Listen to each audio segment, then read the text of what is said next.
Mga pre, sa lahat ng power tools ko, ito na ang pinakagamit na gamit ko ngayon. Perfect sa mga DIYers. Paborito ko na tuloy.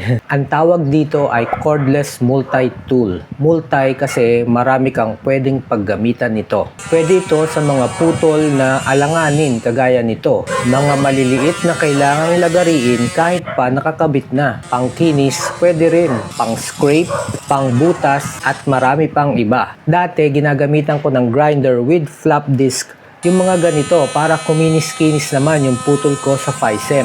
Masyadong maingay at overkill ang grinder. Ngayon, cordless multi-tool na ang gamit ko. Mas magaan at hindi nakakatakot gamitin. At ang pinakagusto ko dito ay flat ang bottom kaya pwede kang pumutol ng sagad. Hindi ito umiikot na kagaya ng grinder. Gumaganon lang siya.